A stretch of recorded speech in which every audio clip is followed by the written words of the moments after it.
So act చేసిన వాళ్ళు మామూలుగా యాక్ట్ చేసిన వాళ్ళు, ఈ పిల్ల నాతో యాక్ట్ చేసింది బెంచ్లో కూతురుగా. బెంచ్ ఆల్రెడీ మీరు బెంచ్ చూసే ఉంటారు. అది మన నాగబాబు కూతురు తీసింది మాతో.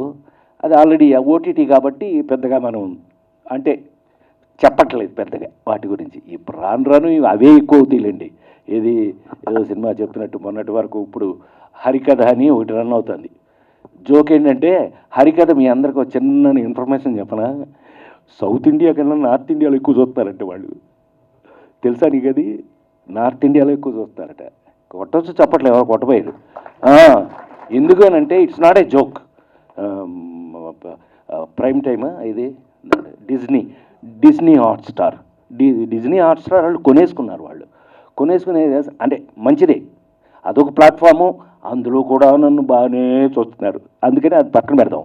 అయితే నాతో పాటు యాక్ట్ చేసిన వాళ్ళు, ఒరే సంటి ఇలా రారా, ఇలా రారా.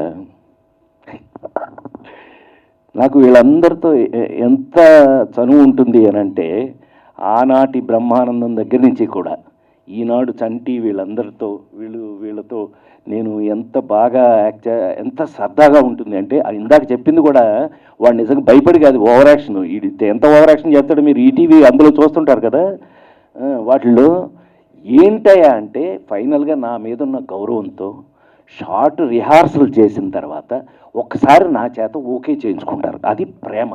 నా మీద వాళ్ళకు ఉన్నటువంటి గౌరవం, రెస్పెక్ట్.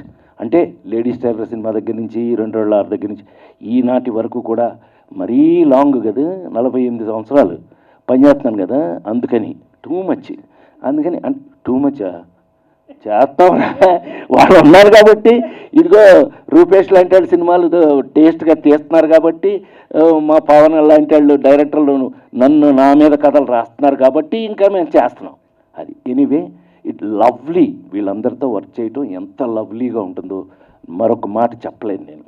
అది అంటే రూపేష్ని కూడా హీరోగా ఎందుకు కాదు అన్నాను అంటే, రూపేష్ 24 గంటలు నన్నే అడుగుతుండేవాళ్ళు, సార్ కరెక్టేనా నేను చేసేది, సార్ కొంచెం కరెక్ట్ చేయండి సార్ అంటే. కొంచెం పాపం ప్రొడ్యూసర్గా కాకుండా హీరోగా వెరీ గుడ్ స్టూడెంట్. అందుకని చాలా చక్కగా నేర్చుకున్నాడు, చేశాడు. చాలా సంతోషం.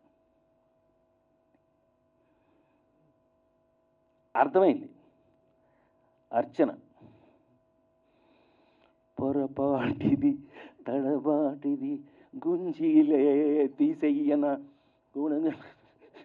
ఎంకమ్మ. ఎన్ని సంవత్సరాలు అయింది ఆ సినిమా ఏంటి, ఆ షూటింగ్ ఏంటి, ఆ సినిమా రిలీజ్ అవ్వటం ఏంటి, అది థియేటర్ను ఊపటం ఏంటి, రాజేంద్ర ప్రసాద్ మీకు దొరకటం ఏంటి. ఆ సినిమా లేకపోతే రాజేంద్ర ప్రసాద్ లేడండి, దండేసి దండం పెట్టేవాళ్ళు. సరదాగంట లేడీస్ టైలర్ సినిమాలో ఆనాడు అప్పటికే తను హైలీ మెచ్యూర్డ్ యాక్టర్స్, అప్పటికే ఏమండి అని వంశీ నన్ను భయపెట్టేవాడు. నన్ను భయపెడతావేంట, ఆవిడ బాగా యాక్ట్ చేస్తే నువ్వు యాక్ట్ చేయించుకో, నేను కూడా చేస్తాను అనేవాడిని. ఏమండి అర్చన అనేవాడు, భయపెట్టేవాడు.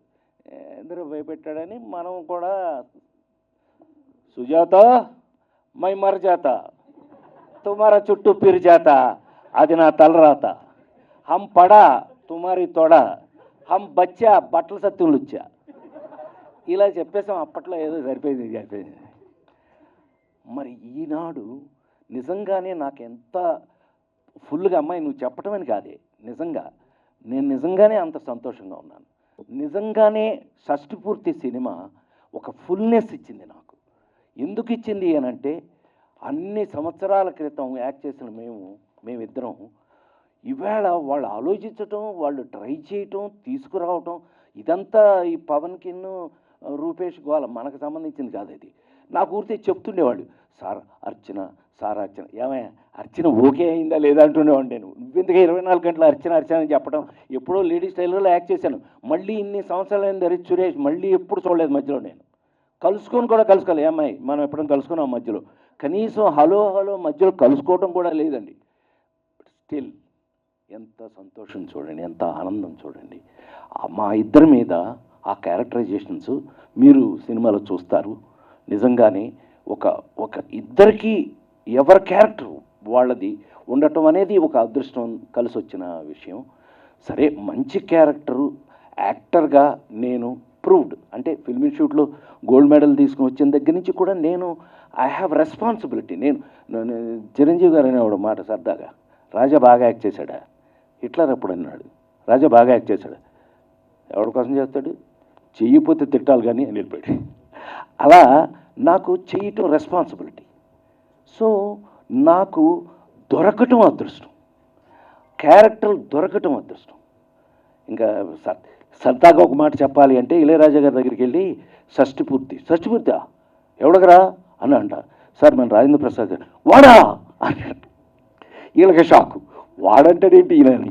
ఆయన లేడీస్ టైలర్ డబుల్ పాజిటివ్ చూడగానే ఉరే అన్నాడు, నన్ను వంశీని ఇద్దరిని ఉరే అన్నాడు. అంటే లవ్, ప్రేమ అంటే ఆయనకు అంత నచ్చి సొంతం చేసేసుకోడు. ఇప్పుడు ఒరే అని గబుక్కుని ఎవరిని అంటాం మనం, ఒరే అని ఎవరిని అంటాం గబుక్కుని, మనకు విపరీతంగా నచ్చి మన సొంతం అయితే, మన సొంత మనిషి అయితే ఒరే అని అంటాం. ఆయన వాడా అన్నాడంట.